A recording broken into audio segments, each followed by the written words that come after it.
हरियाणा में नामांकन भरने का आज आखिरी दिन है और नगर निकाय चुनाव के नामांकन का आज आखिरी दिन। कांग्रेस मेयर पद उम्मीदवार कृष्ण सिंगला आज भरेंगे नामांकन। रामनिवास राणा मेयर पद के लिए निर्दलीय आवेदन भरेंगे। बड़ी जानकारी आपको बता रहे हैं।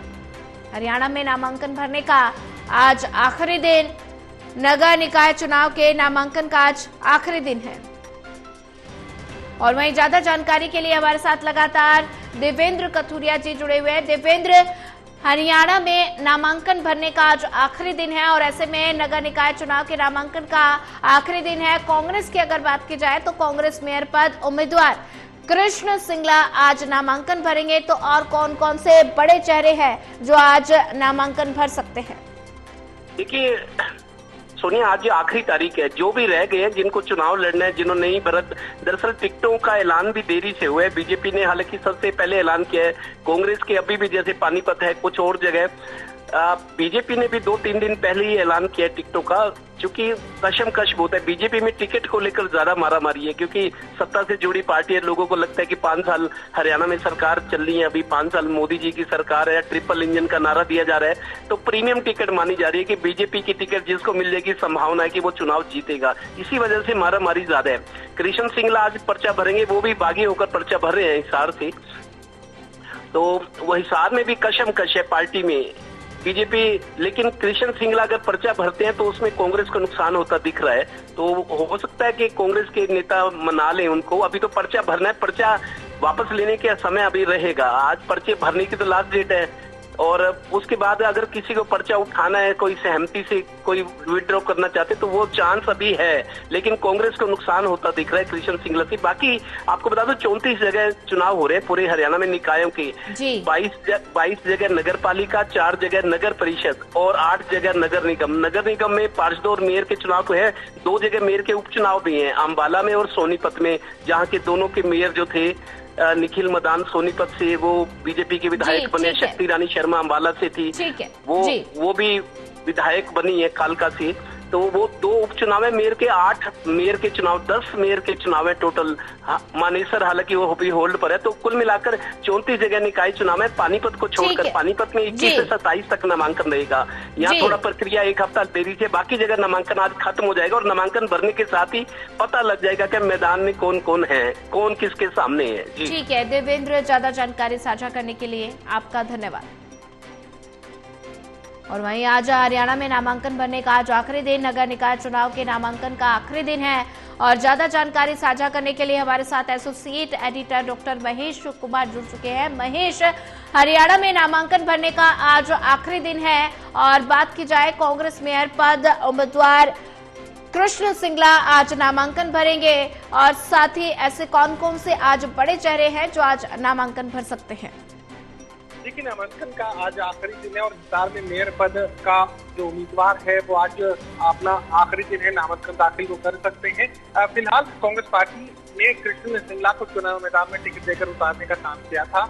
शनिवार देर रात टिकट का ऐलान किया गया था। तो ऐसे में आज नामांकन का आखिरी दिन है और आज के दिन ही कांग्रेस पार्टी का उम्मीदवार कृष्ण सिंगला अपना नामांकन दाखिल करेगा। इसके अलावा खास बात ये थी कि कांग्रेस पार्टी से बागी हुए रामनिवास राणा भी चुनाव मैदान में उतरने जा रहे हैं। भारतीय जनता पार्टी ने पुनीत कोहली को अपना टिकट दिया, कांग्रेस पार्टी ने कृष्ण सिंगला को अपना टिकट दिया। तो यहाँ पर निर्दलीय की हैसियत से चुनाव मैदान में उतरने जा रहे हैं रामनिवास राणा बीते विधानसभा चुनाव में भी चुनाव मैदान में कांग्रेस पार्टी के टिकट पर उतारे गए थे। विधानसभा का चुनाव उन्होंने लड़ा था और भारतीय जनता पार्टी के डॉक्टर कमल गुप्ता, निर्दलीय सावित्री जिंदल और तिकोना मुकाबला यहाँ कायम किया था रामनिवास राणा ने। और एक बार फिर से मेयर पद के लिए निर्दलीय की हैसियत से रामनिवास राणा चुनाव मैदान में उतरने जा रहे हैं। तो इससे पूरे जो चुनावी समीकरण है उनमें तब्दीलियां देखने को मिलेगी और एक बदला जो चुनावी समीकरण है हिसार नगर निगम चुनाव में बनता हुआ नजर आएगा निर्दलीय रामनिवास राणा के चुनाव मैदान में उतरने के साथ से।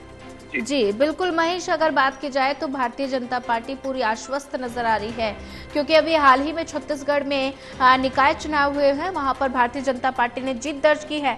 और ऐसे में अगर बात की जाए हरियाणा की, तो हरियाणा में अभी अक्टूबर में विधानसभा चुनाव हुए तो भारतीय जनता पार्टी पूरी कॉन्फिडेंस नजर आ रही है कि इस बार हरियाणा में ट्रिपल इंजन की सरकार बनी। देखिए, साफ तौर से इस बात का फर्क पड़ता है कि केंद्र में सरकार जिस पार्टी की है, हरियाणा प्रदेश में सरकार जिस पार्टी की है, और पूरे करीब 5 साल का कार्यकाल अभी राज्य सरकार का बाकी है। तो इस बात का फर्क जरूर शहरी वोटर्स पर पड़ता है। पढ़ा लिखा सबका ही माना जाता है, और शहरी क्षेत्र में ज्यादातर लोग इस बात की समझ रखते हैं कि केंद्र की सरकार और प्रदेश की सरकार जिसकी है उसके साथ अगर चलती है तो विकास कार्यों के लिए, बड़े प्रोजेक्ट के लिए जो पैसा है, फंडिंग है, वो प्रदेश और केंद्र की सरकार से ज्यादा मिल सकती है। तो ऐसे में यहाँ ये कोशिश जरूर राजनीतिक दल भारतीय जनता पार्टी की तरफ से की जाएगी कि ट्रिपल इंजन का जिक्र वो करें, तीनों स्टेजेस पर, यानी शहरी सरकार, इसके अलावा प्रदेश की सरकार और केंद्र की सरकार, तीनों एक ही राजनीतिक दल की हो। ये नारा जरूर भारतीय जनता पार्टी देने की कोशिश करेगी, चुनावी मुद्दा इससे बनाएगी और इसका फायदा उठाने की कोशिश भी करेगी। जी महेश, अगर बात की जाए तो ऐसे में कांग्रेस की, तो कांग्रेस की रणनीति में कहाँ कमी आ रही है? क्योंकि लगातार जो है कांग्रेस जिस भी राज्य में चुनाव लड़ रही है वहाँ उनको बहुमत नहीं मिल पा रहा है, तो क्या कमी है? क्या गुटबाजी खेल बिगाड़ सकती है? देखिए, दो टूक की बात कही जा सकती है कि हरियाणा प्रदेश में तो कांग्रेस पार्टी ने ही कांग्रेस को हराने का काम किया है। भारतीय जनता पार्टी काफी लो फॉर्म में नजर आ रही थी, एंटी इनकम्बेंसी का सामना करना पड़ रहा था, जबरदस्त anti incumbency Bharatiya Janata party को झेलनी पड़ रही थी, लेकिन कांग्रेस पार्टी ने ही कांग्रेस पार्टी को हराने का काम किया। इस तरह की परिस्थितियां कांग्रेस पार्टी के नेताओं ने पैदा कर दी कि एक दूसरे को हराने की कोशिश में पूरी कांग्रेस पार्टी को ही तबाही का सामना करना पड़ा और जीती बाजी कांग्रेस पार्टी हार गई। अब भी एकजुटता का जिक्र तो कांग्रेस पार्टी के लोग कर रहे हैं, लेकिन कितनी एकजुटता होगी ये आसानी से समझा जा सकता है कि कांग्रेस पार्टी ना तो लोकसभा चुनाव के दौरान एक थी, ना ही विधानसभा चुनाव के दौरान एक थी, और अब की बात नहीं है, करीब 10-15 साल 20 साल पीछे भी, जितना भी आप कांग्रेस पार्टी के इतिहास को हरियाणा प्रदेश में पीछे खंगालने की कोशिश करेंगे, इसी तरह की परिस्थितियां देखने को मिली। हमेशा कांग्रेस पार्टी के सामने खड़ी रही।